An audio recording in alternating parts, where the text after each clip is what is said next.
When I came into office, I promised to look at the world's challenges with open eyes and very fresh thinking. We cannot solve our problems by making the same failed assumptions and repeating the same failed strategies of the past. Old challenges demand new approaches. My announcement today marks the beginning of a new approach to conflict between Israel and the Palestinians.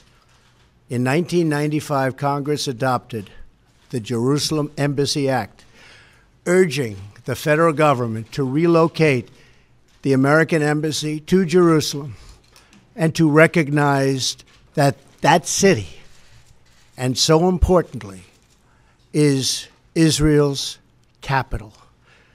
This act passed Congress by an overwhelming bipartisan majority and was reaffirmed by a unanimous vote of the Senate only 6 months ago. Yet for over 20 years, every previous American president has exercised the law's waiver, refusing to move the U.S. Embassy to Jerusalem or to recognize Jerusalem as Israel's capital city. Presidents issued these waivers under the belief that delaying the recognition of Jerusalem would advance the cause of peace. Some say they lacked courage, but they made their best judgments based on facts as they understood them at the time. Nevertheless, the record is in. After more than 2 decades of waivers, we are no closer to a lasting peace agreement between Israel and the Palestinians. It would be folly to assume that repeating the exact same formula would now produce a different or better result. Therefore, I have determined that it is time to officially recognize Jerusalem as the capital of Israel. While previous presidents have made this a major campaign promise, they failed to deliver. Today, I am delivering. I've judged this course of action to be in the best interests of the United States of America and the pursuit of peace between Israel and the Palestinians. This is a long overdue step to advance the peace process and to work towards a lasting agreement. Israel is a sovereign nation with the right, like every other sovereign nation, to determine its own capital. Acknowledging this is a fact is a necessary condition for achieving peace. It was 70 years ago that the United States, under President Truman, recognized the State of Israel. Ever since then, Israel has made its capital in the city of Jerusalem, the capital the Jewish people established in ancient times. Today, Jerusalem is the seat of the modern Israeli government. It is the home of the Israeli parliament, the Knesset, as well as the Israeli Supreme Court. It is the location of the official residence of the Prime Minister and the President. It is the headquarters of many government ministries. For decades, visiting American presidents, secretaries of state, and military leaders have met their Israeli counterparts in Jerusalem, as I did on my trip to Israel earlier this year. Jerusalem is not just the heart of 3 great religions, but it is now also the heart of one of the most successful democracies in the world. Over the past 7 decades, the Israeli people have built a country where Jews, Muslims, and Christians, and people of all faiths are free to live and worship according to their conscience and according to their beliefs. Jerusalem is today and must remain a place where Jews pray at the Western Wall, where Christians walk the Stations of the Cross, and where Muslims worship at Al-Aqsa Mosque. However, through all of these years, presidents representing the United States have declined to officially recognize Jerusalem as Israel's capital. In fact, we have declined to acknowledge any Israeli capital at all. But today we finally acknowledge the obvious, that Jerusalem is Israel's capital. This is nothing more or less than a recognition of reality. It is also the right thing to do. It's something that has to be done. That is why, consistent with the Jerusalem Embassy Act, I am also directing the State Department to begin preparation to move the American Embassy from Tel Aviv to Jerusalem. This will immediately begin the process of hiring architects, engineers, and planners so that a new embassy, when completed, will be a magnificent tribute to peace. In making these announcements, I also want to make one point very clear.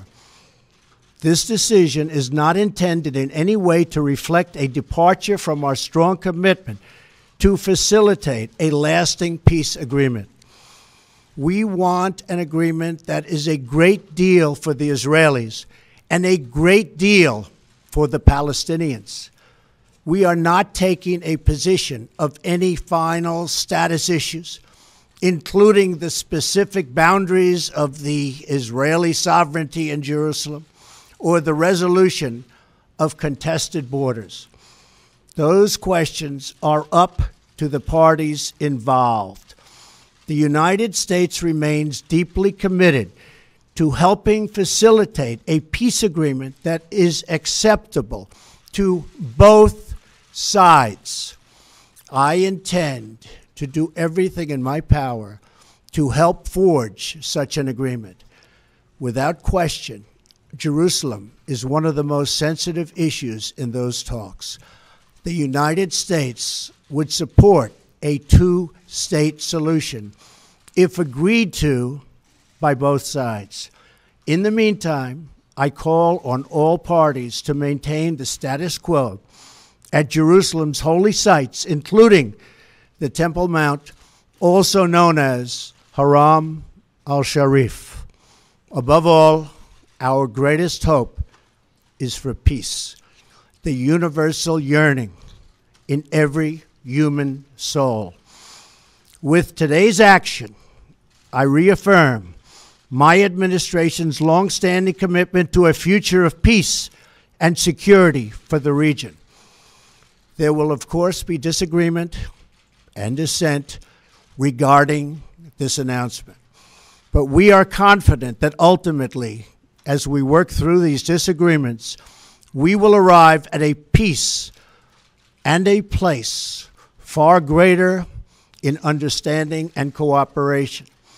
This sacred city should call forth the best in humanity, lifting our sights to what it is possible, not pulling us back and down to the old fights that have become so totally predictable.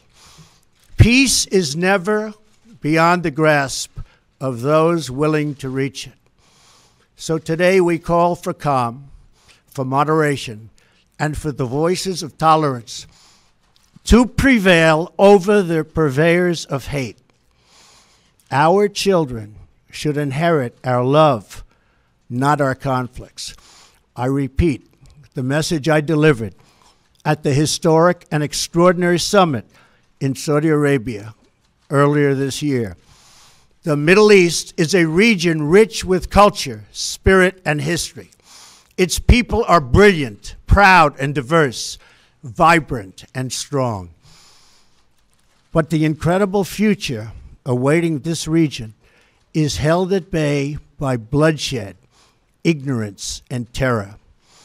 Vice President Pence will travel to the region in the coming days to reaffirm our commitment to work with partners throughout the Middle East to defeat radicalism, that threatens the hopes and dreams of future generations. It is time for the many who desire peace to expel the extremists from their midst. It is time for all civilized nations and people to respond to disagreement with reasoned debate, not violence. And it is time for young and moderate voices all across the Middle East to claim for themselves a bright and beautiful future. So today, let us rededicate ourselves to a path of mutual understanding and respect. Let us rethink old assumptions and open our hearts and minds to possible and possibilities. And finally, I ask the leaders of the region, political and religious, Israeli and Palestinian, Jewish and Christian and Muslim, to join us in the noble quest for lasting peace. Thank you. God bless you. God bless Israel. God bless the Palestinians. And God bless the United States. Thank you very much. Thank you.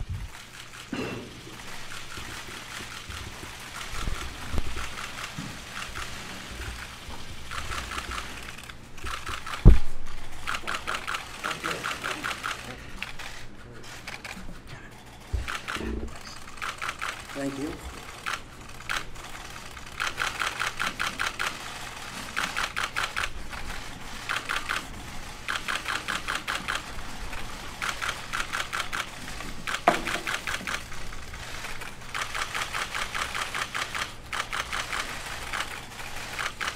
Thank you very much, everyone. Thank you.